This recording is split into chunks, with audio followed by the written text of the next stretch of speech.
everyone. Welcome back to another edition of Actor Conspiracy Theories. I am Jordan Woods Robinson. I've got a script here. I've got it blacked out. So all I know is it's from a project called Hollywood, and the characters are Harry and Ray. That's all I know so far. So we're going to get in and we're going to prove this script. And I say prove because we're going to logically work through this in a way that we can form firm hypotheses using just the clues that are on the page in a way that is tangible and on our feet and ready to move forward. And we're going to do that with no previous knowledge and with no internet. And we're going to do it by triangulating different clues within the script to justify anything we need to justify, which is why we're calling it a conspiracy theory. Before we get into that, though, a little bit of housekeeping. I've set myself a challenge to release a new video of Actor Conspiracy Theories every day in the month of May. It is currently May 1st, 2023 at the time of recording this. And one of the reasons why is because we have just opened Atlanta Book from Tape. We still have Book from Tape Orlando, and of course we still do our virtual sessions as well. But now we have Book from Tape Atlanta. And as a way of celebrating that, every day for the month of May, I'm going to release a new video of Actor Conspiracy Theories. And I want to thank everyone who has been responding. I read all of the comments. I'm enjoying reading them, and I know I will enjoy reading the comments on this as well. If you haven't already found us on YouTube and subscribed to us, please do that and you'll get notifications. I'm trying to think if there's anything else. We have classes starting up in a few short weeks. So if you're interested in jumping in on some group classes, now is the time. I think that's it. Let's do this. Actor Conspiracy Theories. Let's jump in. So first we're going to start with story time. A Hollywood ending from Hollywood. Okay, page 2, scene 2.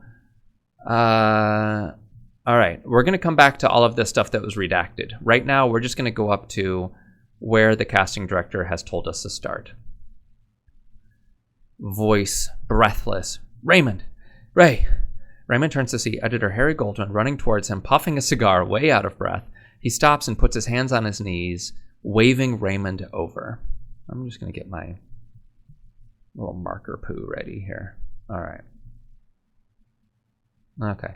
Harry Goldman. Jesus Christ. Clean. Oh, okay. Spoiler, or not spoiler, but sensitive content warning. There's some heavy language in this. So I will put a content warning in the title of this to let people know. But just so you know, I am going to read it verbatim as is on the page, because there is a reason why these people are saying this. It might be personal, it might be cultural, it might be part of the era, but there is a reason why these people are using these words. Jesus Christ, clean out your fucking ears. I'm an old man. I can't be running. I'll drop dead. Good place to do it, I guess. Come on, walk with me. Hollywood ending, full... Okay. Harry leads them in the other direction. I wanted to tell you something. Remember when I bragged about giving it to Gloria Swanson? That was way out of line. She's still kicking, and I've never been one to kiss and tell. She was on the rebound. Joe Kenny had just dumped her, and we'd never stripped anyway. I was straight up... It was straight up cunnilingus as they arrive at a car. Is that what you wanted to tell me? Gotta ask you a question. Avis has full control of the studio now, right? She canned that sumbitch lawyer? Yeah. Good. He pops open the trunk. Inside a set of film canisters. What's that? Well, that's your movie. Oh, what do you mean? They burned it. I made a print and took it home. When that slimy piece of garbage Henry Wilson started fucking with it, I knew I had to make a copy of your cut for safekeeping. Did the same thing with Wizard of Oz. Idiot producer wanted to cut somewhere over the rainbow, if you can believe it. I made a print, took it home, it stayed on the picture. It stayed in the picture. You know what this means, don't you? Yes, I do, kid. You're still in the game. That's the whole audition, y'all. Okay. So obviously, this was, at the time, this was an audition for Harry Goldman, who I'm guessing Ray was a series regular. I'm not actually familiar with the show Hollywood, but it is a show. And we know that simply by knowing that this is Hollywood and this is a Hollywood ending, which is the title of the episode. which is different from the title of the show. I do, kid, we're still in the game. But Harry Golden is coming in as a quote-unquote strong co-star or as a guest star. However, if this is the only time we see him, it doesn't feel like this is the only time we're going to see Harry Golden. It feels like this might have been a preliminary round of auditions, or that he's a recurring guest star, but this is only his first episode. Okay, but I want to keep reading this because there's more here. And notice, y'all, I'm just going to go ahead and delete this. It's funny that you can do that sometimes, right? Whenever something is marked out, that doesn't mean you're not allowed to use it for clues. It means it's just not a part of that audition. So off Raymond, which, by the way, they call him Raymond now instead of Ray. Interesting. His world turned right side up. Okay. If his world just turned right side up, the truth, or what is that allowed to be true? The other side of that coin is up until this moment, his world was upside down, right? We can find that with a lot of these clues that you can, this is why I say we use a logical approach to this. You can prove it. You can prove these things using a logical approach, that they just put it in here. If his whole world turned right side up in this moment, then everything in his life for the past several, however long, has been upside down. We smashed to titles. Okay, yes, and we do know, so smash to titles. This is scene 3. Yeah.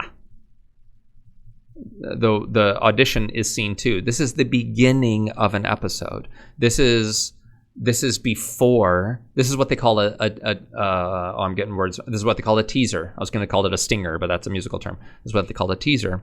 And so this is what happens to kind of get the audience ready to go and be like, oh! So we already know that this is going to be filled with a chutzpah, a je ne sais quoi, a certain energy that is going to catapult us into the rest of the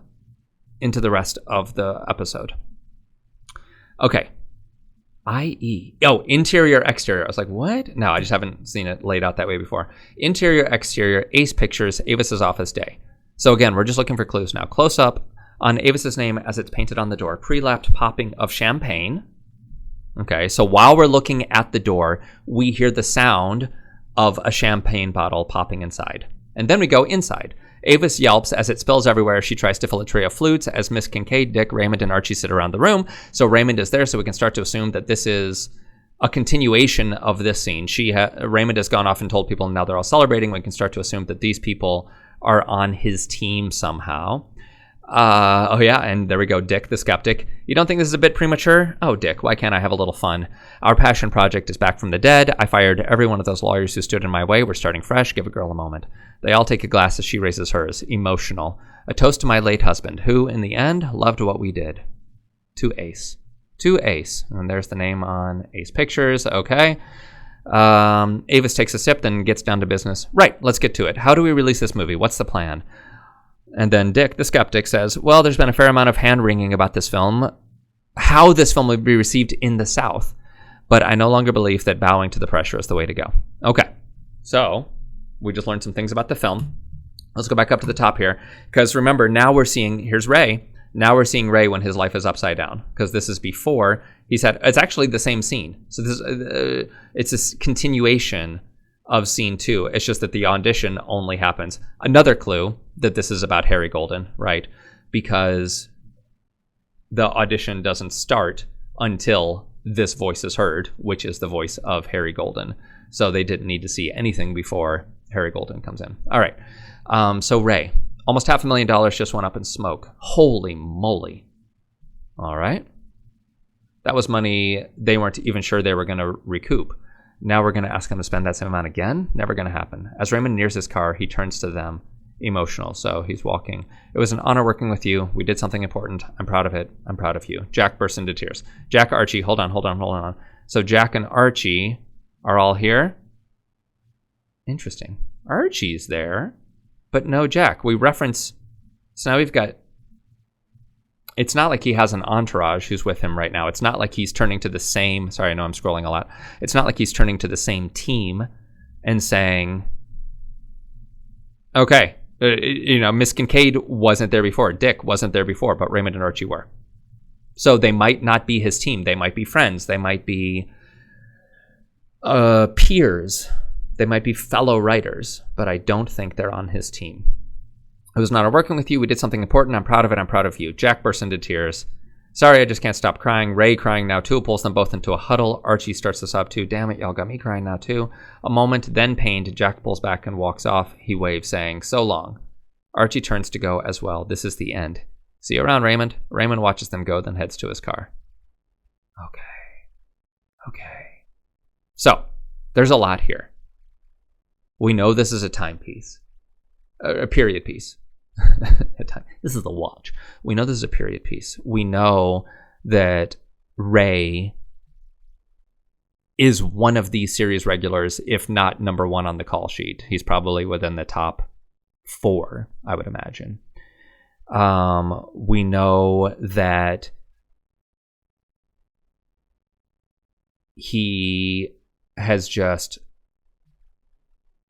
convinced a company to spend almost $500,000, which, okay. So let's go off of what we know. We know that Harry Golden is puffing a cigar. We know that Harry Golden is talking about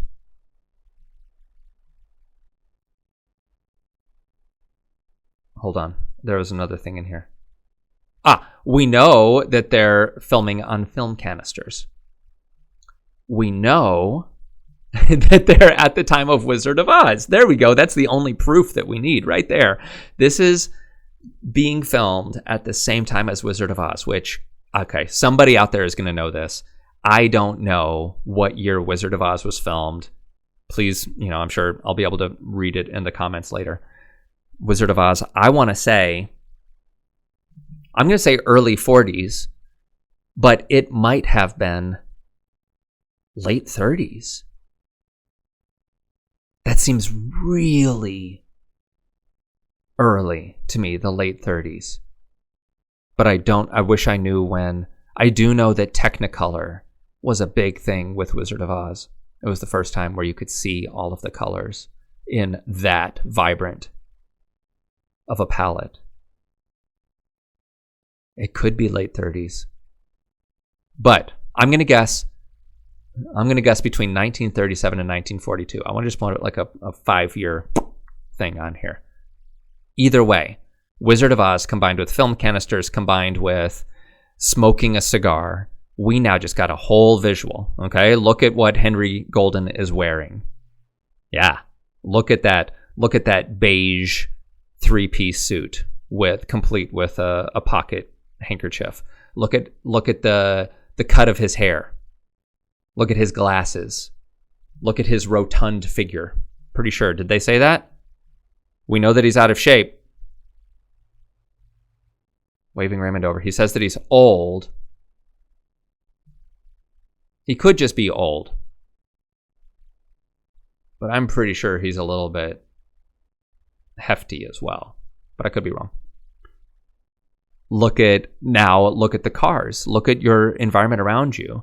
Originally, I was picturing them in a parking garage. That ain't there. No. They are... Does it even say on here? No, he's just walking to his car. He's walking out of studio. So anyway, all this to be said, look at how much that just transforms this. If we were anywhere within the past however many years, 30 years, 40 years, $500,000 in the filmmaking industry would be a bummer. But $500,000 in 19... I'd be very curious to hear what the budget was for Wizard of Oz. I'd be very curious to hear. Because in late 30s, early 40s, $500,000, $500,000, that is a ton of money. So almost $500,000 just went up in smoke. Poof, disappeared. No way of getting it back. That was money they weren't even sure they were going to recoup, and now we're going to ask them to spend that same amount again. So they were already iffy about us. They weren't sure if they were going to recoup. They weren't sure if they were going to make that money back. They being who? They being the producers, they being the studio executives. And now we're going to ask them to spend that same, and we, look at the juxtaposition between we and them. We, a ragtag team of guys, Ray, Jack, and Archie, are just going to walk back in there and ask them to do it again? Nah, that's it. That's it. We had our one chance. They put their faith in us, and we botched it. That's it. Never going to happen. And that leads to, y'all, emotion doesn't come from, and I when I read through this the first time, I was like, oh, that is such a tricky clue to put in there, because we all have immediate thoughts about emotion. Emotion is a symptom of obstacle. That's it. Emotion is a symptom of surprise and obstacle. So we don't have to play the emotion on this. We just have to make sure that Ray is at the end of his path. There is nowhere else to go.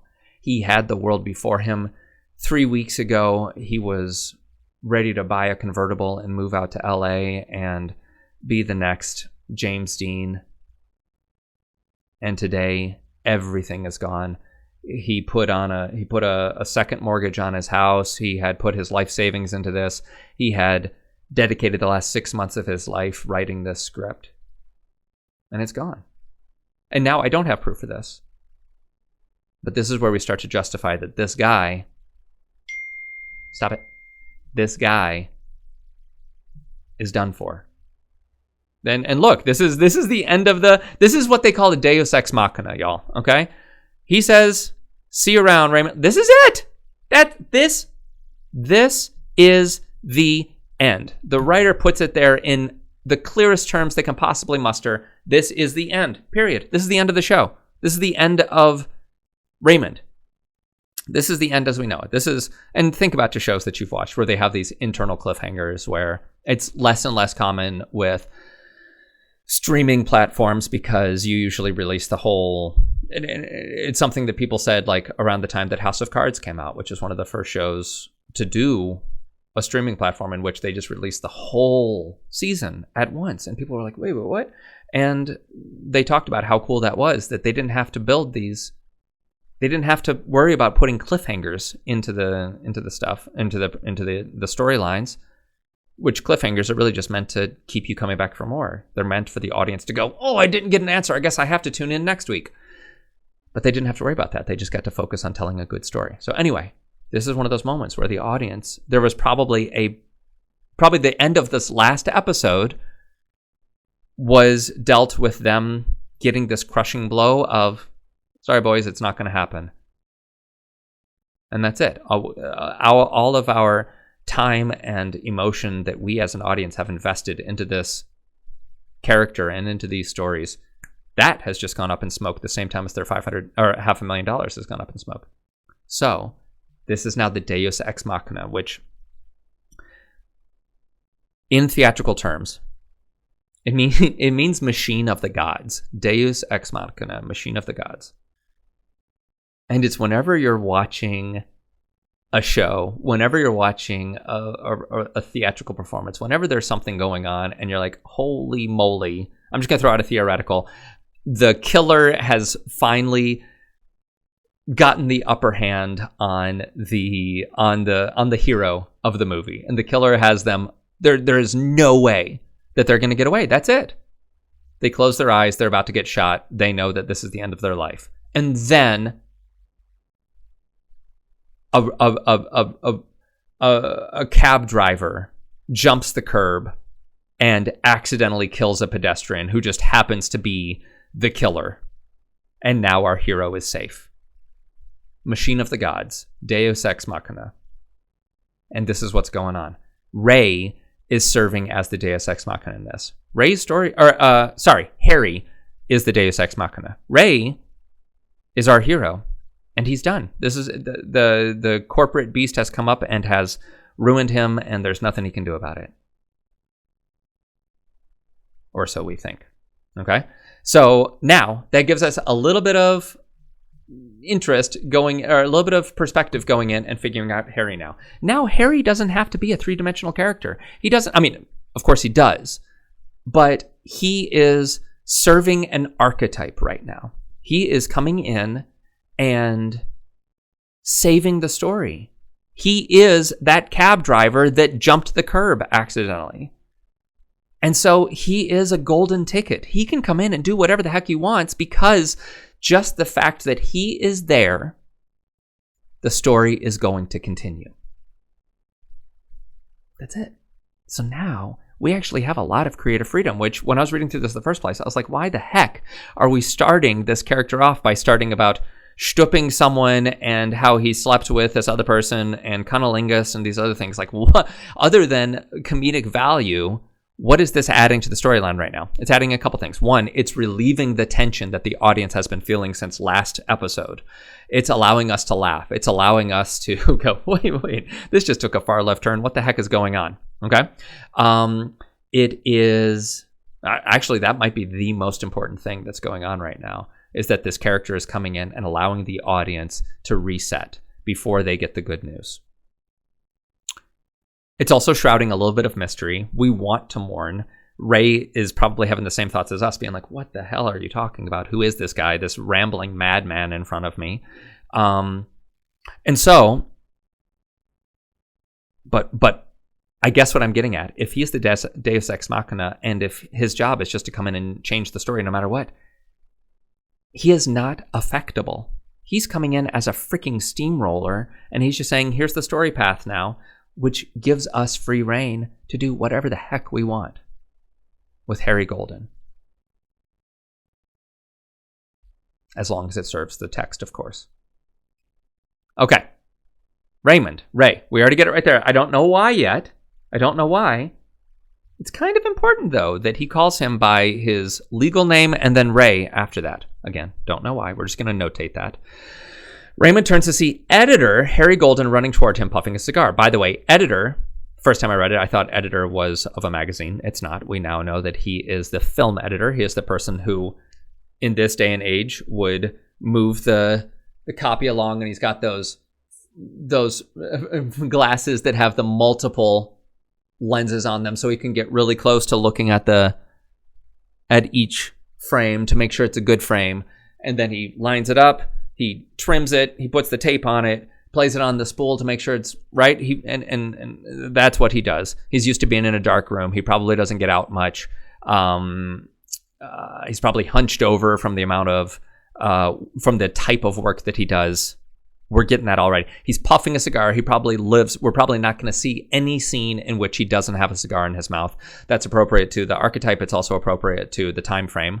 He's way out of breath. He stops and puts his hands on his knees, waving Raymond over. Okay, visual. Take a moment to get a visual. Is he in a covered facility? Is he in an outdoor parking lot? Has he taken his jacket off?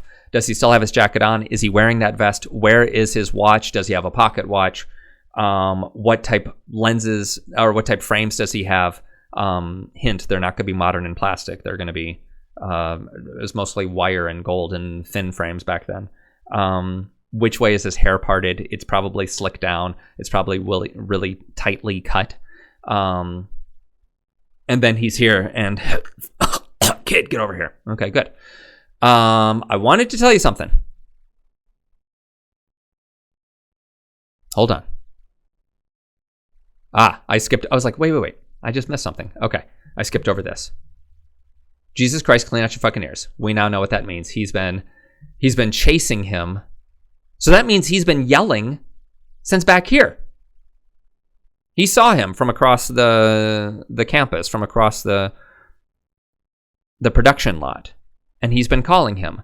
But Ray is so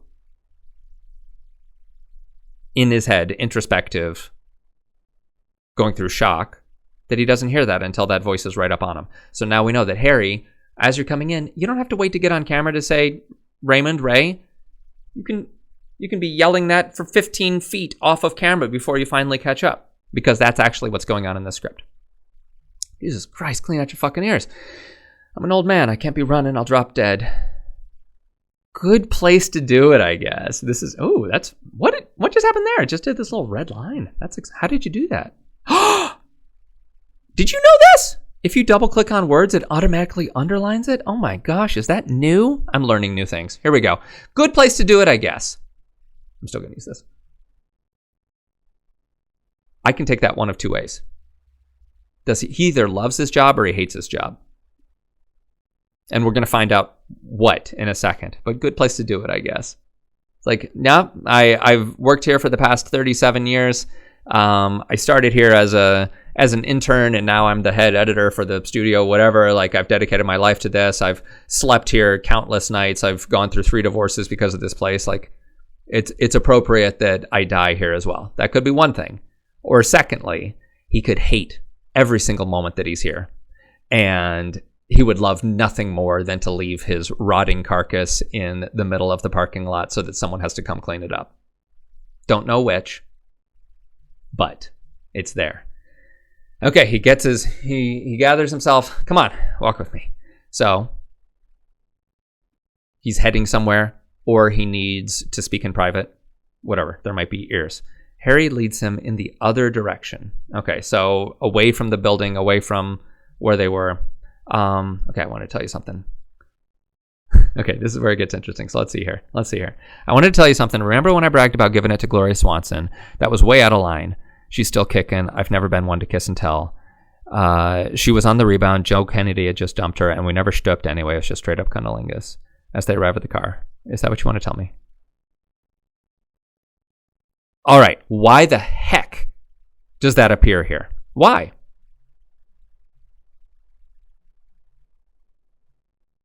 We're going to come back to this because I need to see if it relates to something. Is there a reason why he's bringing up Gloria? There's Avis. We just saw Avis somewhere else. We saw Avis down here. Is it Avis Kincaid? Hold on. Avis. Avis Kincaid. Miss Kincaid is Avis. Yep. Close up. Sorry, I know I'm jumping all around. Close up on Avis's name as it's painted on the door. Avis Kincaid. Ace Pictures. Avis's office. Boom. Okay, great. So, gotta ask you a question. Avis has full control of the studio now, right? She can't. That some bitch lawyer. Yeah, good. What's that? That's your movie. What do you mean they burned it? Okay. Hold up.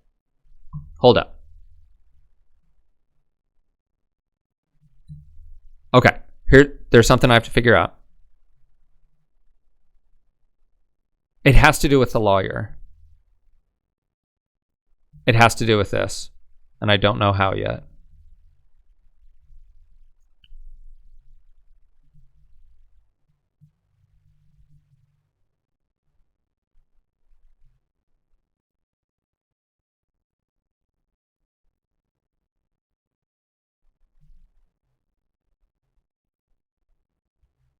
Okay, so Harry needed to make sure that Avis, and this, so what I'm doing right now, y'all, is I'm working backwards. And this can be helpful in a script where, like, if you know where somebody ended up, you have a better chance of unraveling and figuring out where they were coming from or what pathway they took in order to get there. So either, we have two options. Either this is a complete non sequitur and this is just here because this guy is just a probably a white heterosexual male from the late 30s, early 40s who just is quote unquote invincible in this time. And so he can just show up and talk about his sexual escalades and other stuff for no good reason. Or it has something to do with the lawyer. So let's see if we can prove that this does have something to do with the lawyer. So Avis has full control of the studio now, right? She canned that sumbitch lawyer. My first thought is that the lawyer is Gloria Swanson. However, and this is a bummer, but however, knowing the time frame, I'm pretty sure that someone with the name of Gloria Swanson is probably not going to be a lawyer at that time. But I might prove myself wrong here. So then it makes me want to come to, is the lawyer Joe Kennedy? Is he thinking about Joe Kennedy? And he's about to ask if Avis canned Joe Kennedy, but while he's thinking about that, he also has to clear some other mental refuse out of his mind that revolves around Joe Kennedy. So let's see if that makes sense. Gotta ask you a question. Avis has full control of the studio now, right? She canned Joe Kennedy, right? Let's put that into place. Look, I want to tell you something. Remember I bragged about giving it to Gloria Swanson? That was way out of line. She's still kicking. I've never been one to kiss and tell. She was on the rebound. Joe Kennedy had just dumped her. We never stooped anyway. It was straight up cunnilingus. Ah, ha ha ha ha ha. So we've got our ellipses here. Harry was prepared to tie that together. Harry was. He was on his way there. But they got interrupted. They got to the car, and Ray says, wait, what? What are you talking about? And so then he has to jump through the rest of his story in order to get to the meat of it. So what was this ellipses going to be? Was he going to say, like, that was way out of line. She's still kicking. I've never been one to kiss and tell. Either that's a fabrication because he did kiss and tell. Like, I'm not a person to kiss and tell either. And if you ever heard me kissing and telling, then all of a sudden I'm no longer that person. Like, this is one of those things that, like, you can't be like, oh, I never do this, but no, you did it. So now you are that person, right? So is he saying he did this in order to get back at Joe Kennedy? Is he saying he did this because Joe Kennedy was not a good person? Is he saying that sumbitch lawyer just dumped Gloria Swanson and I saw my opportunity to come in and make it even more... If Joe Kennedy had wanted to get back into a relationship with Gloria Swanson, I'm going to make it that much more difficult for him.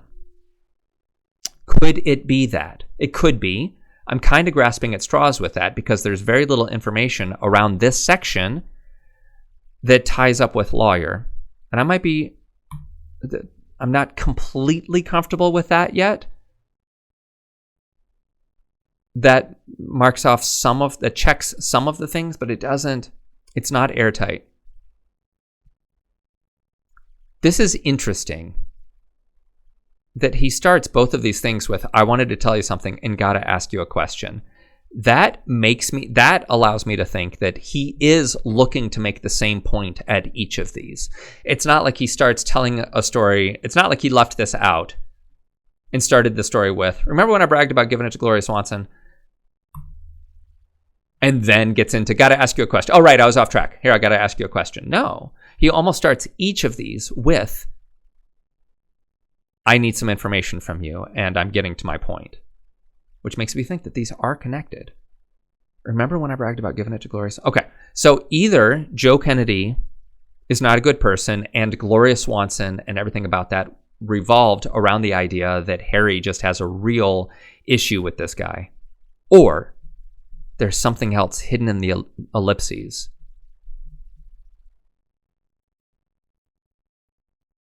Straight up cunnilingus. Is that what you wanted to tell me?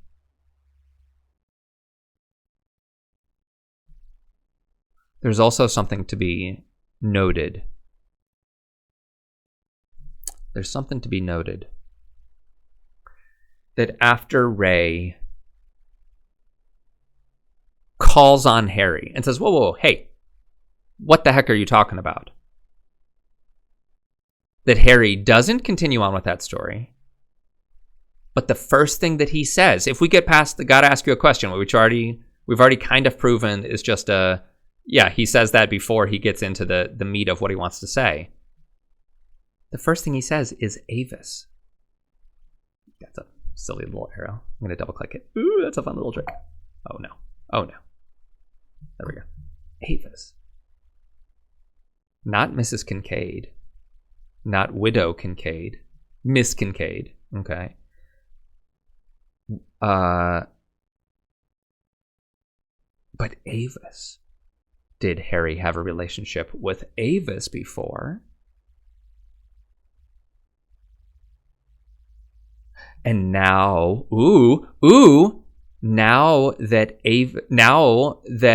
Harry has rescued the film canisters and might be working on this project again with Avis,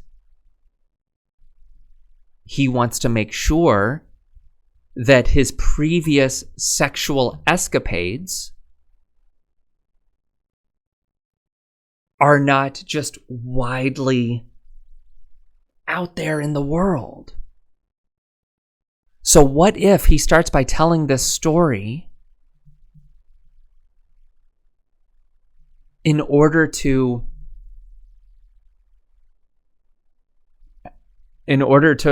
save himself.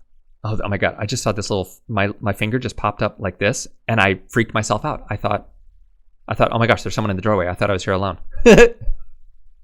Y'all. What if he's telling this story in order to give himself a better chance of getting back with Avis? This changes things. So now Harry shows up and goes, hey, you remember when I bagged about giving it to old Gloria Swanson, right? That was way out of line. She's still kicking. I've never been one to kiss and tell. She was on the rebound. Joe Kennedy had just dumped her. We never even stooped anyway. You know, it was just straight up cunnilingus. That was it. It was impartial. Whatever. That checks all the boxes for me.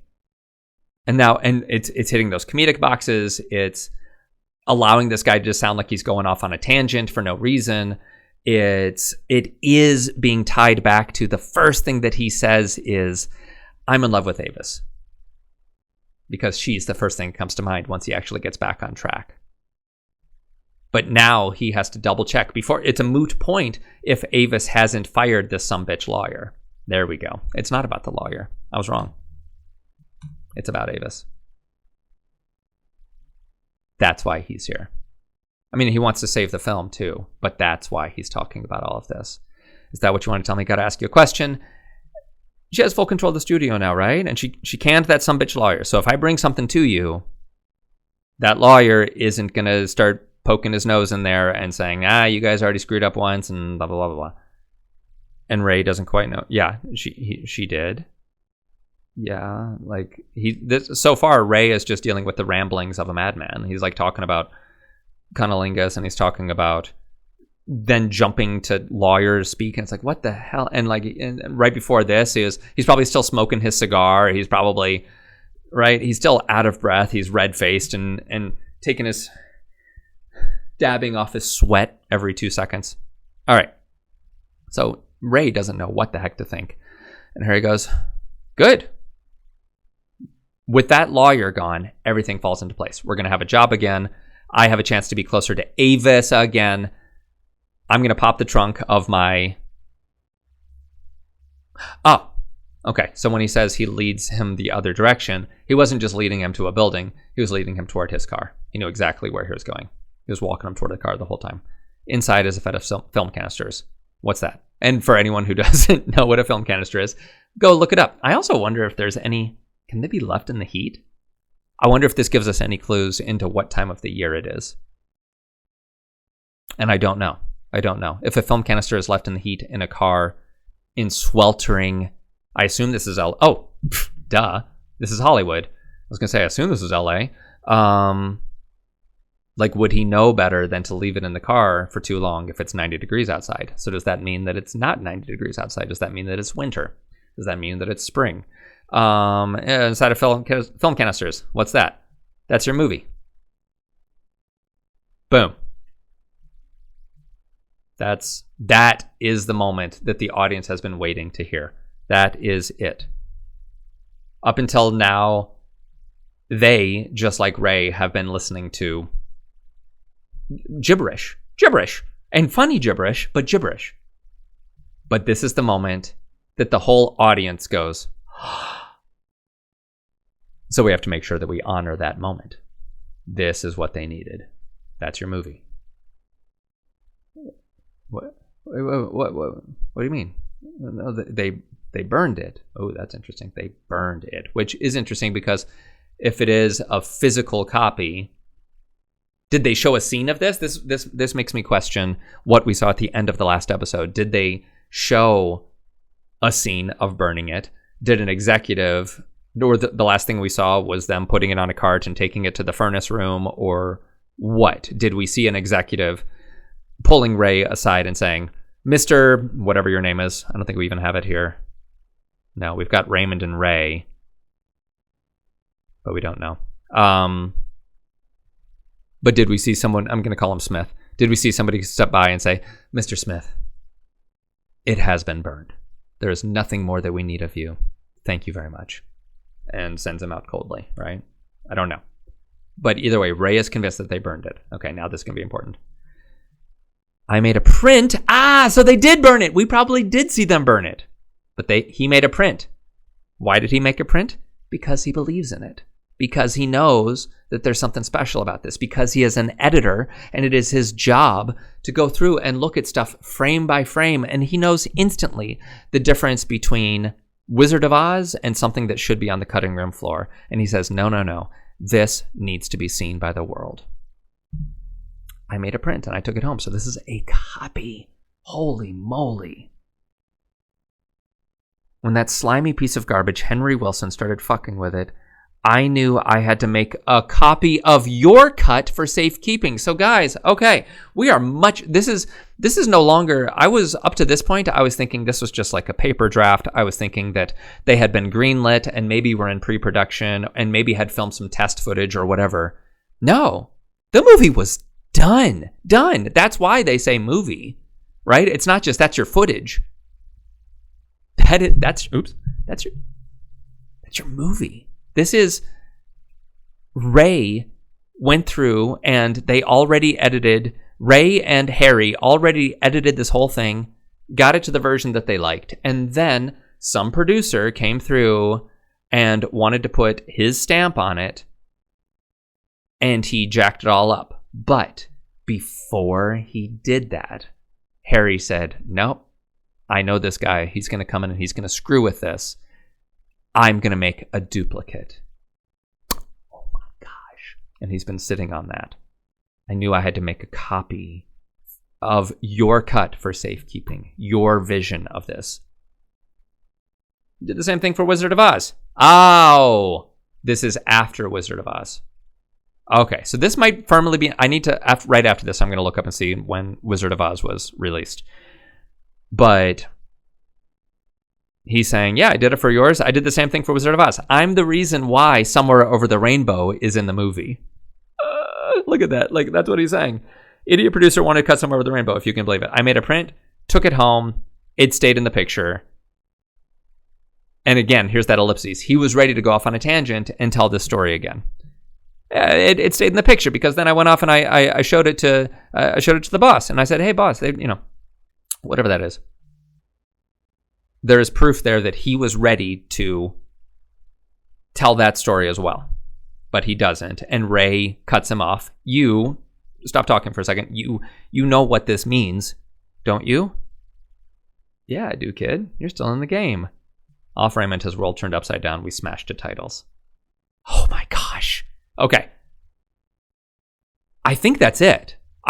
Sometimes we have like conspiracy theories where we're like, oh my gosh, they're both carrier pigeons and one of them has the bubonic plague, and that's not what, no, this doesn't need that.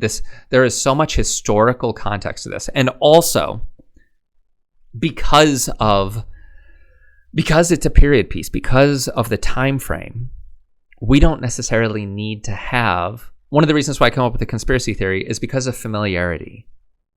Familiarity starts to muddy the immediacy of something that's affecting us right now. If you know that you have survived a really terrible thing, or if you have a friend that survived a really terrible thing, and you go to access that as an actor, it's not going to serve you quite the same way, in my opinion, because you also, part of your brain also knows that you survived that. Your friend survived that. You made it out. And yes, there might be other things that you're dealing with, but ultimately you are still alive. And one of the reasons why I like to find conspiracy theories with stuff is because these people do not have the benefit of hindsight. They are in it right now. And so looking to find those ways of heightening this world so that as we go through this, we are able to dedicate ourselves to it 100%, 110%. So I will, with all that said, as I was thinking, I was like, that's true for, if we were looking at Ray, that'd be true. We kind of just found it, but we're not. We're looking at Harry. So there is one thing I'd like to throw at this. Like, look at what Harry's doing. He rescues abandoned children. He rescues film canisters in need when they're worthy. You know, he also knows when the movie's not worth it, and he'll let it go down the chain. But he knows when it's worthy. And he saves it. So then that starts to make me think about makes me start to think of Harriet Tubman. A person who their mission was to help people in need find safety. Despite the risks. Despite knowing that their lives were on the line. And if we put that back into Harry Golden's world, I think there can be, there's a reason why he tracked him down in the parking lot rather than inside the building. There's a reason why he waited until this moment. There's a reason why he waited until they had severed ties with whatever production studio had done it before. There's a reason why. That might even justify... This is a leap. I was going to say that might even be why he doesn't start talking about the film canisters right away, is because he wants to make sure there's no one on his tail. I don't think that's it. I think it's more interesting and more powerful if we make it about Avis.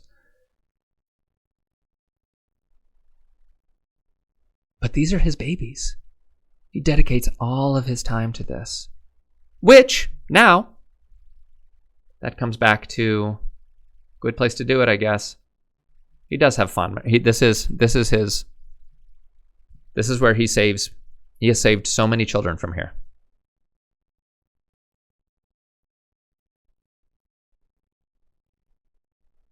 Yeah. Okay. I think for me, this is where it's time to get up on its feet. This was lovely. There are so many clues in this. Without beating anyone overhead, there are so many clues in here. With the ellipses and the subtle references.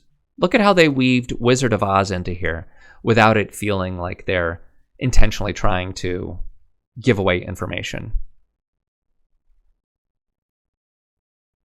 And look at how they threw out Avis's first name. That's brilliant. That would have changed a lot of things if he had said Miss Kincaid. It would have changed a lot of things. But they said Avis.